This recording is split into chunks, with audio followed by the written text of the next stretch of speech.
Hello dear aspirants, so this is part 2 of word swapping questions. इसके पहले हम एक पार्ट कर चुके हैं जिसके अंदर हमने डिस्कस किए कुछ 5 क्वेश्चंस। आज भी हम लोग इस क्लास के अंदर कुछ 4 से 5 क्वेश्चंस की प्रैक्टिस करेंगे वर्ड स्वैपिंग, जिसमें आपको पता है कि क्वेश्चंस किस तरह के आते हैं। अगर हम डिस्कस करें तो कुछ इस तरह से आपको डायरेक्शंस गिवन होंगी। डायरेक्शंस क्या होंगी? In the following questions a few words have been highlighted which may or may not require improvement. Interchange the highlighted words using the given alternatives in order to form a grammatically and contextually correct sentence. क्योंकि कुछ sentences ऐसे होंगे बच्चे जो कि grammatically correct होंगे but contextually correct नहीं होंगे, और कुछ कॉन्टेक्चुअली करेक्ट होंगे लेकिन ग्रामेटिकल एरर्स उसमें होगी। तो आपको देखना है किस तरह से ग्रामेटिकली और कॉन्टेक्चुअली दोनों तरीकों से सेंटेंस बिल्कुल करेक्ट हो जाए, राइट। अगर आपको लगता है कि इंटरचेंज की रिक्वायरमेंट नहीं है तो आप ऑप्शन ई को as your answer option choose करेंगे, जो कि नो इंप्रूवमेंट रिक्वायर्ड का होता है। ठीक है, तो इसी के साथ वीडियो की स्टार्टिंग करते हैं और देखते हैं कि आज का पहला क्वेश्चन क्या है। So rescue workers claimed flood collapsed parts of Germany and Belgium for survivors on Saturday after burst rivers and flash floods this week ravaged houses and searched at least 150 lives। बात किस चीज की हो रही है पहले वो समझते हैं। कुछ रेस्क्यू वर्कर्स है, यहाँ पे क्या हुआ, रिवर्स बर्स्ट हुई, डेवस्टेशन हुई, ठीक है, किसी भी क्लाइमेटी की वजह से। तो रेस्क्यू वर्कर्स को बुलाया जाता है जिसमें वो सर्च करते हैं कुछ टूटे फूटे डेवस्टेटेड पार्ट जर्मनी और बेल्जियम के, और उसके साथ साथ वो कोलैप्स्ड हाउसेस पे भी सर्च करते हैं, और इन द एंड वो 150 लाइफ्स को सेव करते हैं या फिर उन बंदों को ठीक निकालते हैं वहां से, राइट। अब दोस्तों वर्ड्स को कॉन्टेक्चुअली अगर हम लर्न करें तो यहां लिखा है क्लेम्ड फ्लड कोलैप्स्ड पार्ट्स। ठीक है, पहली बात तो पार्ट्स को क्लेम नहीं किया जाता, क्लेम किया जाएगा 157 लाइफ्स को जिनको उन्होंने बचाया है। अब रेस्क्यू वर्कर्स का काम क्या होता है? सर्च ऑपरेशन करना, ठीक है। तो आपको यहां पे वर्ड दिखता है सर्च्ड, तो रेस्क्यू वर्कर्स अगर मैं कहता हूं सर्च्ड तो यहां से सेंटेंस को आप चेरी पिक करते हुए अगर बात करें, और यहां मैं कहता हूं अगर क्लेम्ड एटलीस्ट 157 लाइफ्स, तो ये चीज श्योर है कि ए को डी के साथ इंटरचेंज आपको करना होगा। दूसरा कॉन्टेक्चुअल मिस्टेक इसमें देखें आप, यहां पर लिखा है कोलैप्स्ड पार्ट और यहां पर लिखा है रेविस्ड हाउसेस। वैसे तो कोलैप्स्ड और रेविस्ड दोनों वर्ड्स के अगर आप बेसिक सिनोनिम्स कॉमन देखें तो उनका मतलब सेम होता है, डेविस्टेटेड या फिर डैमेज्ड या फिर डिस्ट्रॉयड। लेकिन हमें इतना पता होना चाहिए कि कोलैप्स वर्ड हम कहां यूज करते हैं। कोलैप्स्ड वर्ड आप हमेशा बिल्डिंग्स या कोई स्ट्रक्चर्स हैं या फिर ब्रिजेस हैं, इन स्ट्रक्चर्स के लिए आप कोलैप्स वर्ड यूज करते हैं जब वो ढहते हैं, गिरते हैं, टूटते हैं, ठीक है। तो यहां पे रेविस्ड हाउसेस की जगह पे क्या आना चाहिए था? Collapsed houses. और यहां पे आप रेविस्ड वर्ड्स को लगा सकते हैं जो टूटे फूटे डैमेज्ड पार्ट्स थे जर्मनी और बेल्जियम के। तो आपको बी और सी को भी इंटरचेंज कॉन्टेक्चुअली सेंटेंस को करेक्ट करने के लिए करना ही होगा। तो इस पूरे सेंटेंस में ग्रामेटिकली तो कोई मिस्टेक नहीं थी, grammatically this sentence was errorless, लेकिन कॉन्टेक्चुअली कुछ वर्ड्स का यूजेस था जिनको आपको इंटरचेंज करना पड़ा। ए डी से इंटरचेंज हुआ, बी सी से इंटरचेंज हुआ, तब जाके सेंटेंस बिल्कुल ठीक साउंड करेगा। और इसके अकॉर्डिंग अगर हम देखें तो D option A D and B C वाला करेक्ट होगा। एंड आई होप आपको भी क्लियर हुआ कि ऐसा क्यों करा हमने। ओके, इसी के साथ नेक्स्ट क्वेश्चन देखते हैं। नेक्स्ट क्वेश्चन है south African president Cyril Ramaphosa on Friday. तो साउथ अफ्रीका के प्रेसिडेंट जो है सिरिल, वो फ्राइडे को क्या कहते हैं? वो फ्राइडे को कहते हैं he has dash his police ministers and premier of KwaZulu Natal dispatched to a township in Durban amid escalating tensions. बढ़ती हुई टेंशंस के बीच में, किसके बीच? Between the Indian and black African communities there. अब इस सेंटेंस को हम देखें दोस्तों, इस सेंटेंस के हम स्ट्रक्चर को अगर समझें तो इसमें जैसे लिखा है he has his police minister, सिर्फ इतना ही आप पढ़ लें, ही has dash his police minister. तो आप लोगों ने बेसिक स्ट्रक्चर सेंटेंस का डेफिनेटली पढ़ा होगा कि हम सेंटेंस की बिगिनिंग में लगाते हैं सब्जेक्ट जो कि ड्यूर ऑफ एक्शन होता है, फिर हम लगाते हैं वर्ब जो उसने एक्शन किया सब्जेक्ट ने, ठीक है, और फिर लगाते हैं ऑब्जेक्ट जो कि एक्शन को रिसीव करता है। अब आपको ऐसे ही कुछ यहां पर देखने को मिलता है।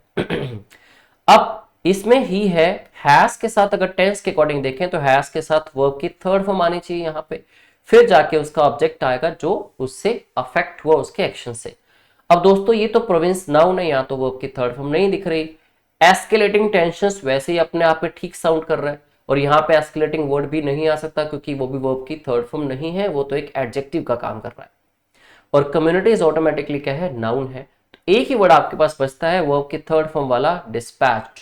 अब इसको अगर मैं वहां पे लगाऊं, दैट ही हैज डिस्पैच्ड, उन्होंने डिस्पैच किया किसको, his police minister and premier of KwaZulu Natal province, वहां के जो लोग थे उस प्रोविंस के, कहां पे उनको डिस्पैच किया, to a township in Durban, जो कि डर्बन एक सिटी के अंदर टाउनशिप है, वहां पे उनको शिफ्ट किया गया, डिस्पैच किया गया।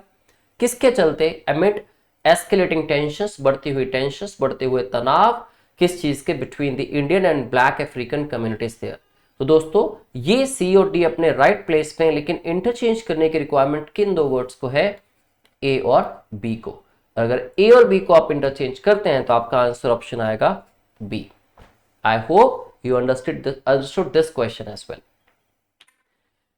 Well, the next question is in October last year, तो पिछले साल अक्टूबर में we conducted an extensive survey, तो एक एक्सटेंसिव मतलब बहुत ही ज्यादा रिलेवेंट, बहुत ज्यादा एक्सटेंसिव मतलब बहुत ही एक्सट्रीम लेवल पे एक सर्वे कंडक्ट किया गया।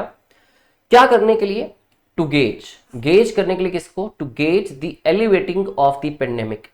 एलिवेटिंग ऑफ पेंडेमिक को गेज करने के लिए it's not a right sense, right. फिर भी आगे बढ़ते हैं।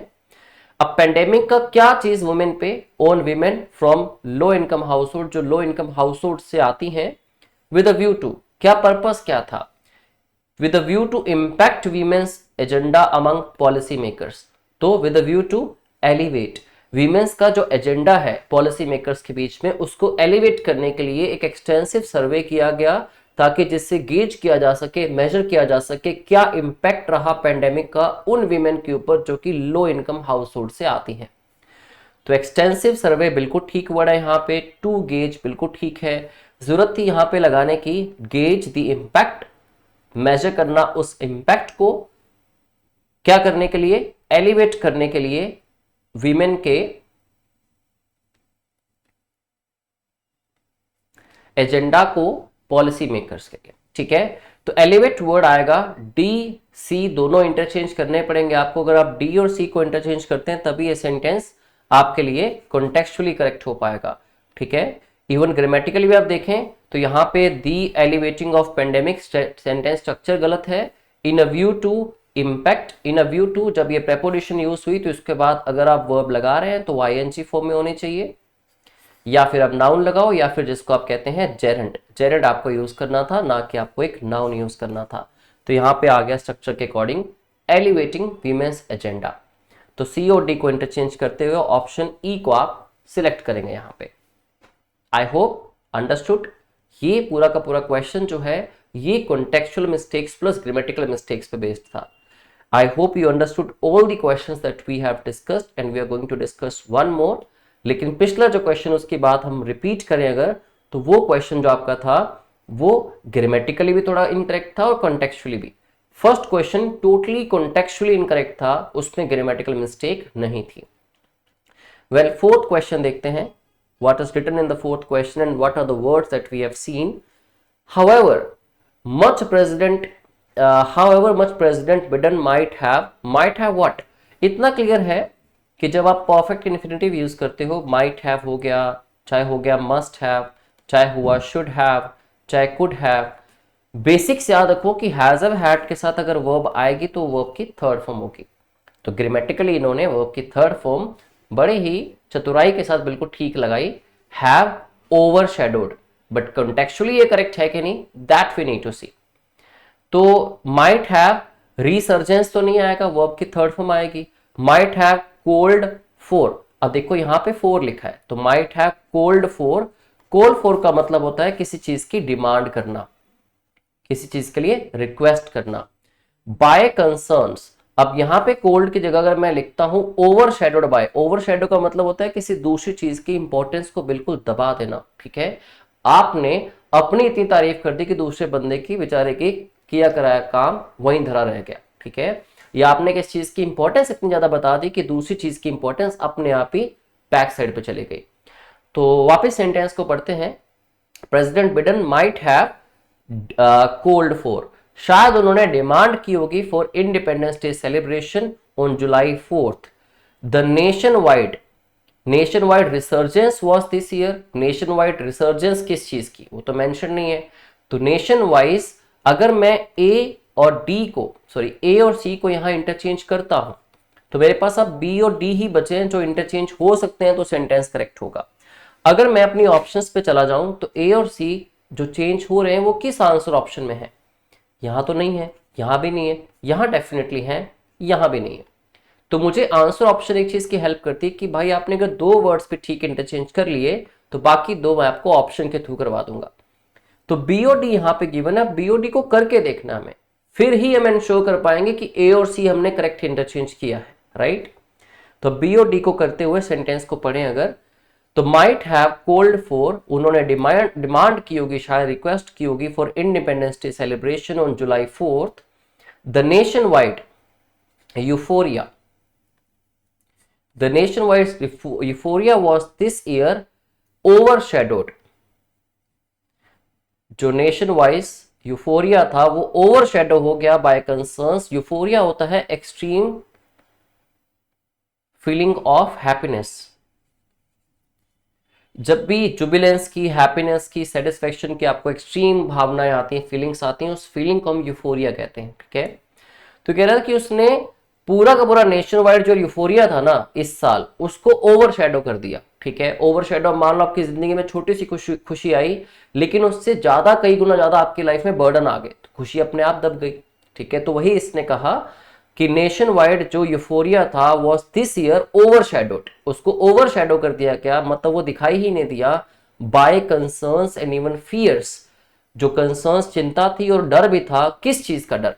Resurgence of Covid. रिसर्जेंस किसकी होगी? कोविड की। तो कोविड रिसर्जेंस का मतलब होता है किसी भी चीज का वापस से स्टार्ट होना, एक प्रोसेस पे रुक जाने के बाद रिटर्न ऑफ समथिंग। तो रिसर्जेंस ऑफ कोविड जो थी उस वजह से ओवरशैडो हो गया सारा का सारा यूफोरिया जो नेशन वाइड था, और पीछे लिखा गया president Biden might have cold for independence day celebration, शायद उन्होंने इंडिपेंडेंस डे की सेलिब्रेशन की बात की भी होगी, ठीक है। तो अगर आप दोनों को इंटरचेंज करते हैं तो आपका आंसर ऑप्शन क्या बनता है? ए और सी को आपने पहले इंटरचेंज किया, बी और डी को आपने बाद में इंटरचेंज किया, आंसर इज ऑप्शन सी।